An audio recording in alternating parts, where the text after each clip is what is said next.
Halo kaum mager semua dimanapun anda berada, gimana kabarnya? Ya semoga anda baik-baik saja, diberikan rezeki yang banyak dan juga halal.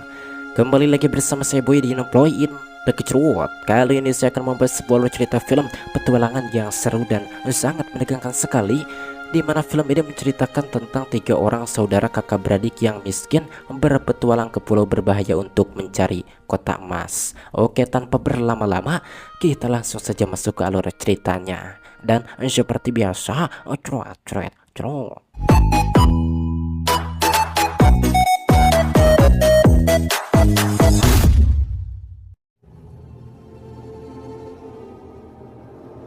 Di mana pada zaman dahulu kala ada sebuah istana yang seluruhnya terbuat dari emas. Saking bercahayanya kilauan emas itu membuat glester ajaib menjadi mencair.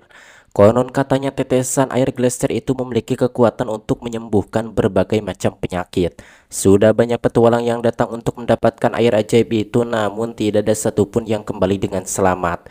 Karena tempat itu juga dijaga oleh raksasa yang bersumpah tidak akan membiarkan air ajaib itu diambil oleh siapapun. Nothing was to be shared with anyone. Kemudian waktu pun berpindah ke masa sekarang. Terlihat di dalam hutan beberapa pekerja sedang menebang pohon, dan salah satu pekerja bernama Niels tidak sengaja menjatuhkan pohon yang hampir menimpa sang mandor. Karena merasa kesal hampir tertimpa pohon, lantas si mandor pun bertanya siapa yang menebang pohon ini.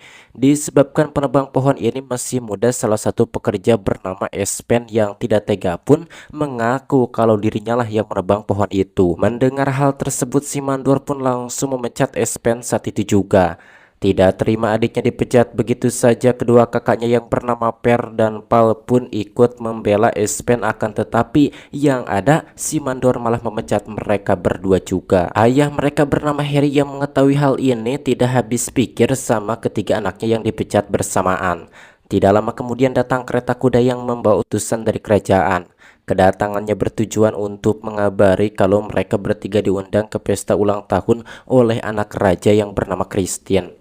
Mendengar itu tentu saja mereka bertiga pun sangat senang, karena mereka yang hanya anak petani bisa diundang datang ke pesta. Namun sebenarnya tidak semudah itu, yang mana alasan mereka diundang karena sebelumnya Espen beserta kedua saudaranya sudah menyelamatkan putri Christine saat diculik troll di petualangan sebelumnya. Going to a ball. Goodbye. Sementara di kerajaan terlihat Christian sedang melakukan persiapan sebelum pesta. Tidak lama kemudian datang ibunya yang menemui Christine, dan ibunya berpesan kalau pesta ulang tahun ini akan jadi penentu bagi Christine yang sebentar lagi akan meneruskan tahta kerajaan. Sementara itu mereka bertiga sudah bersiap untuk datang ke pesta. Saat sampai di kerajaan, mereka bertiga dipandang sinis oleh para bangsawan. Ya bagaimana tidak, pakaian mereka sangat kampungan karena mereka hanyalah anak petani yang miskin berbeda kelas dengan para bangsawan. Setelahnya mereka bertiga pun mulai berpencar dengan urusannya masing-masing. Saat Pal sedang mencari makan, dia bertemu dengan pelayan kerajaan bernama Sylvie. Terlihat Sylvie ini jatuh hati sama Pal. Sementara Per yang datang sebagai tamu malah dianggap sebagai pelayan, dan Per juga diminta mengantarkan anggur untuk diminum oleh raja. Is this to be served to the king and queen? Sedangkan Espen dia ikut mengantri untuk bertemu langsung dengan Christine. Terlihat di sana Christine pun menyambut hangat kedatangan Espen. Meskipun ayah dan ibunya tidak terlalu menyukai kedatangan Espen. Lalu saat Espen ingin memberikan hadiah, dirinya malah ditarik keluar. Awalnya Espen ingin meletakkan hadiah itu untuk Christine di meja, tapi akhirnya dia mengurungkan niatnya. Merasa keberadaan mereka tidak dihargai, Espen pun mengajak kedua kakaknya untuk pulang saja. Tidak lama kemudian raja pun menyampaikan pidato ke para tamu yang hadir. Setelah menyampaikan pidato singkat, raja dan ratu pun bersulang meminum anggur. Namun tidak lama setelah itu raja dan ratu mulai sesak napas dan jatuh tidak sadarkan diri. Ternyata anggur yang diminum sudah diberikan racun. Karena sebelumnya Per yang mengantarkan anggur itu, dia pun dituduh sudah meracuni raja dan ratu. Begitu juga dengan Val yang difitnah telah membawa racun. Disebabkan desakan dari Svein yang merupakan penasihat raja, akhirnya Christine pun terpaksa menjatuhi hukuman penjara bagi Pal dan Fen. Throw them in the dungeon.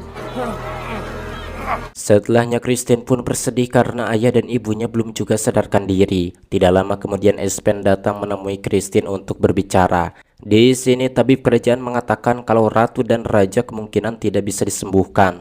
Oleh karena itu, Sven mengatakan kalau Christine akan naik tahta menjadi ratu selanjutnya. Namun Christine menolak karena dirinya belum siap. Kemudian Espen menawarkan diri akan mencari air ajaib dari istana emas untuk menyembuhkan sang raja dan ratu.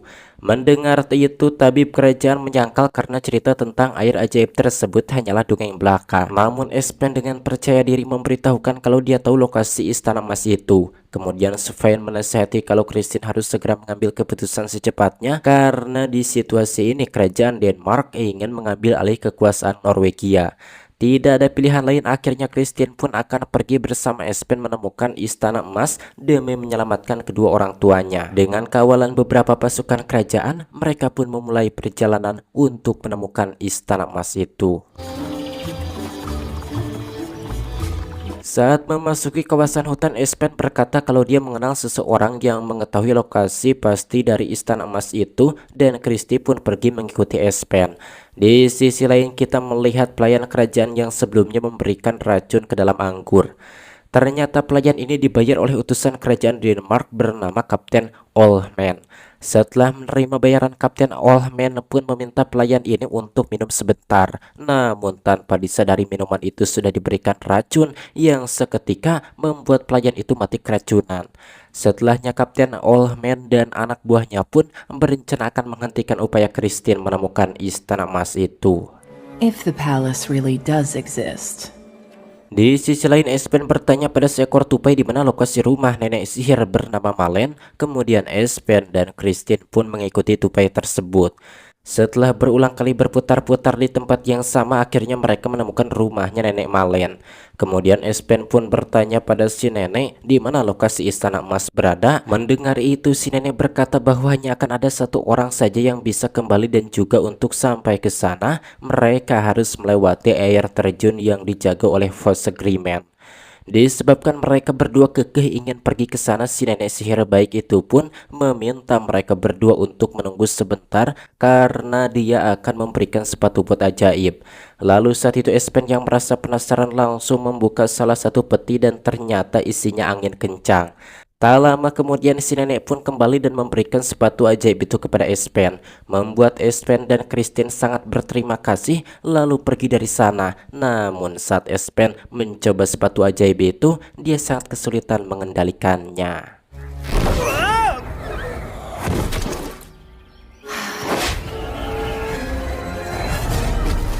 Disebabkan hal itu, akhirnya Espen pun memilih menyimpannya. Sementara di dalam penjara, Pal dan Fer merasa cemas apakah Espen akan kembali membebaskan mereka. Karena kalau sampai Espen tidak kembali, mereka berdua akan dihukum mati. Kembali ke Espen, saat menuju ke lembah terlihat pasukan pengawal yang mengikuti mereka tidak berani masuk ke sana. Alhasil hanya Espen dan Christine saja yang meneruskan perjalanan. Lalu saat itu tiba-tiba saja hujan turun membuat mereka berdua terpaksa harus berteduh dahulu menunggu hujan root.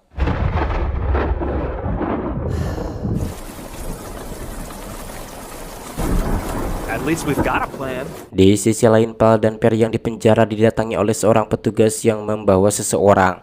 Ternyata orang itu adalah Sylvie, dan kedatangan Sylvie bertujuan untuk membawakan makanan bagi Pel dan Per. Setelah Sylvie pergi, Pal dan Per pun memeriksa isi kue itu, barangkali ada benda yang bisa dipakai untuk kabur. Namun sayangnya Per hanya menemukan sisir dan sabun. A comb?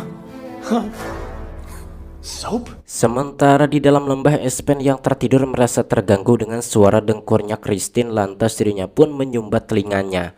Tidak lama kemudian Espen melihat Christine tidur sambil berjalan. Namun penyumbat telinganya dibuka, Espen merasa tubuhnya seperti dikendalikan oleh suara. Dengan sekuat tenaga Espen pun menyumbat lagi telinganya. Setelah itu dirinya pun mengikuti Christine yang berjalan ke arah air terjun. Ternyata yang mengendalikan Christine adalah penjaga lembah bernama Fosagrimen. Dengan alunan biolanya, Voice Agreement bisa mengendalikan orang yang mendengarkan lagunya. Di sini Espen pun menantang Voice Agreement untuk beradu main biola, dan jika Espen berhasil maka dirinya dan Christine harus diperbolehkan lewat. Di situ Espen sengaja memainkan biola dengan nada yang buruk sampai tidak enak didengar. Setelah itu Espen pun memukul Voice Agreement sampai pingsan. Karena Espen tahu jika dirinya menang juga pasti mereka berdua tidak akan dibiarkan lewat, jadi lebih baik memukul Voice Agreement sampai pingsan. Setelah itu mereka berdua pun melewati gua di balik air terjun. Karena gua itu sangat gelap, Christian pun inisiatif main biola, dan tanpa diduga hal itu membuat sisi gua menjadi bercahaya. Ternyata batuan kristal di dalam gua bereaksi sama alunan biola. Singkat cerita, mereka berdua pun berhasil keluar dari dalam gua itu. Sebelum melanjutkan perjalanan, Christian meminta maaf pada Espen karena dia telah memasukkan Paul dan Per ke penjara. Sebenarnya Christian percaya kalau mereka berdua itu tidak bersalah. Kemudian mereka berdua pun kembali melanjutkan perjalanan.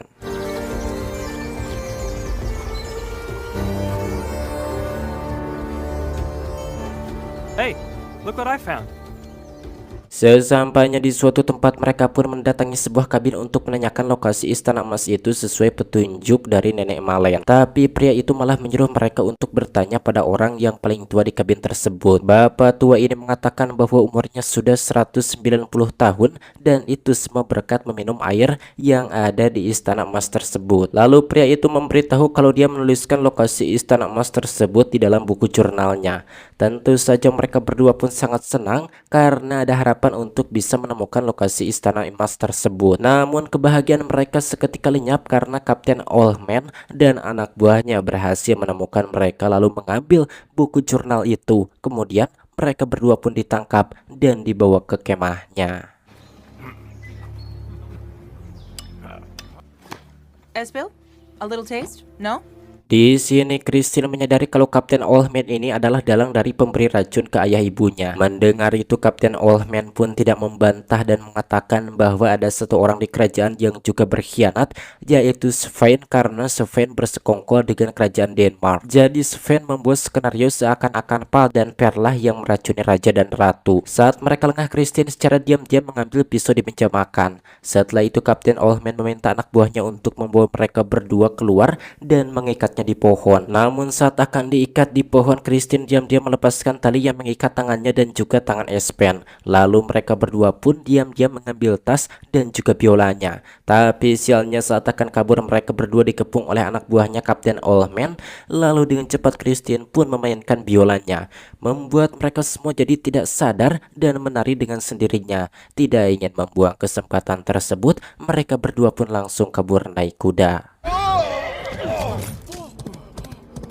Di sisi lain, Per memanggil penjaga karena Paul tiba-tiba pingsan. Saat penjaga itu memeriksa dari dekat, dengan cepat Paul menghajar si penjaga itu sampai pingsan. Setelahnya, mereka berdua pun berusaha kabur dari kejaran penjaga. Kemudian mereka berdua pun berusaha bersembunyi di dalam ruangan. Namun tanpa mereka sadari, di dalam ruangan itu ada Sven yang sedang makan. Alhasil mereka berdua pun kembali ditangkap. Karena mereka berdua berusaha kabur dari penjara, akhirnya Sven memutuskan untuk segera menghukum mati mereka. I was nice. I confided in you and you decided to hurt me. We'll be happy to see you nail it. Get it? Di sisi lain, Espen dan Christine melanjutkan perjalanan sampai ke tepi pantai. Di sana mereka bertemu dengan nelayan yang mau nangkap ikan. Lalu Espen pun meminta kepada nelayan tersebut yang bernama Bah Ai untuk mengantarkan mereka ke lokasi di luar peta. Mendengar itu, Bah Ai pun menolak karena tempat itu sangat berbahaya. Alhasil Christine pun membeli saja perahu nelayan itu. Kemudian mereka berdua pun melanjutkan perjalanan menaiki perahu tersebut.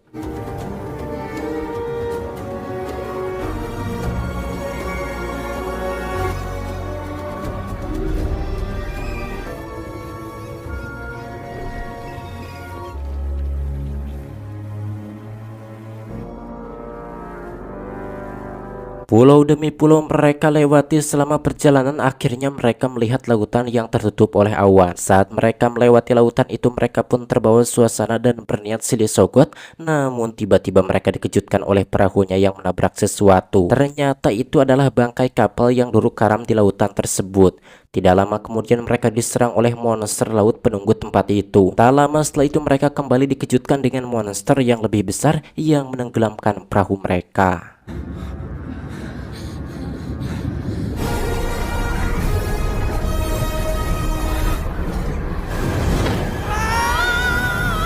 Beberapa saat kemudian kita diperlihatkan dengan Espen yang terdampar di tepi pantai, dan di sana Espen pun sangat panik karena tidak menemukan keberadaan Christine dan dia hanya menemukan serbuknya saja. Kini Espen pun mulai putus asa karena apa yang Nenek Malin bilang sebelumnya menjadi kenyataan, bahwa hanya akan ada satu orang saja yang berhasil selamat dalam perjalanan. Awalnya Espen berniat untuk kembali, tapi dia mengurungkan niatnya dan memutuskan tetap melanjutkan perjalanan menemukan istana emas itu.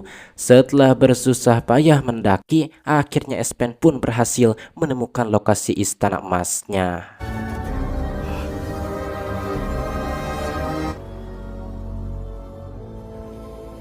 Kemudian Espen pun masuk ke dalam sana dan melihat raja yang sudah menjadi tengkorak memegang bola lumut. Lantas dirinya pun mengambil bola lumut itu dan memasukkan ke dalam tasnya. Ternyata di balik singgasana raja ada jalan rahasia menuju ke bawah. Saat memasuki tempat itu, Espen tidak sengaja menekan jebakan yang mengeluarkan gas beracun. Lalu dengan cepat Espen pun meminum ramuan yang membuatnya kebal dari gas racun.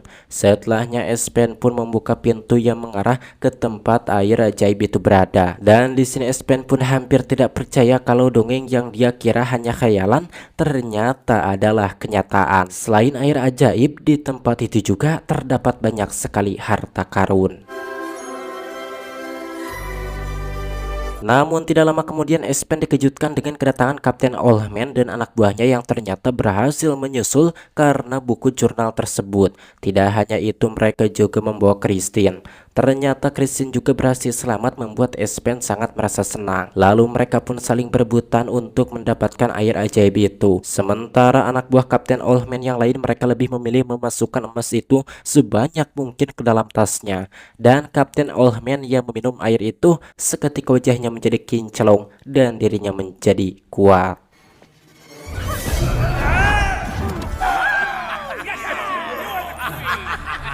Akan tetapi karena kegaduhan yang mereka lakukan membuat penjaga tempat itu, yaitu troll, menjadi bangun. Dan Kapten Owlman yang merasa kuat menantang melawan troll, namun sayang kekuatannya menghilang dan langsung dilempar sampai pingsan. Sementara anak buahnya yang ketakutan tidak sengaja menekan jebakan gas yang membuat mereka pingsan juga.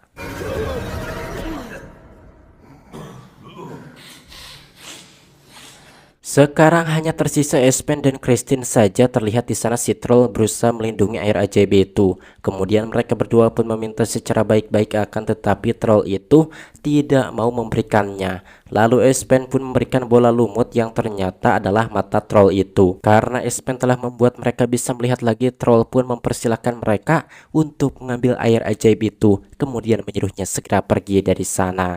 Wait a minute. I think he smells heavenly. Change my mind. Di sisi lain terlihat Per dan Pal hendak dieksekusi, membuat ayah mereka sangat histeris. Sementara itu Espen dan Christine berusaha kembali ke kerajaan menggunakan sepatu bot ajaib.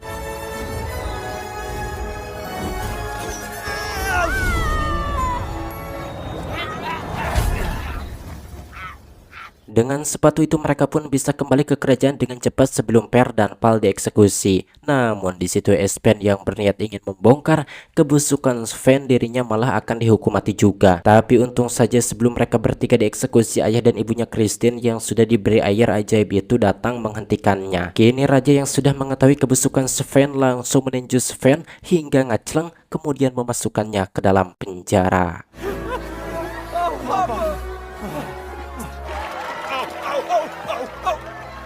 Karena Espen berhasil menyelamatkan raja dan ratu, kini raja pun memberikan restu akan hubungan mereka berdua. Tentu saja hal itu pun membuat mereka berdua sangat merasa senang dan langsung silih sogot di depan banyak orang. Setelah mendapat restu dari ayahnya setiap harinya, Christine pun selalu menghabiskan waktunya bersama Espen. Still, you can't pick up things like me. Are you scared I'll be better than you? Dan film pun tamat. Dan macam mana menurut teman-teman semua tentang film ini? Ya silahkan saja tulis di komentar. Tapi ceritanya cukup unik, fantasinya tinggi sekali menurut saya ini. Dan bagi kalian yang menanyakan kenapa durasinya sedikit, saya tuh membahas alur film sesuai isinya ya. Jadi kalau panjang isinya ya mungkin saya juga bisa memperpanjang. Tapi kalau pendek gitu isinya dan banyak tidak pararuguhnya, otomatis ya meskipun si film itu durasinya sedikit panjang ya saya juga akan ngambil yang nyarinya saja.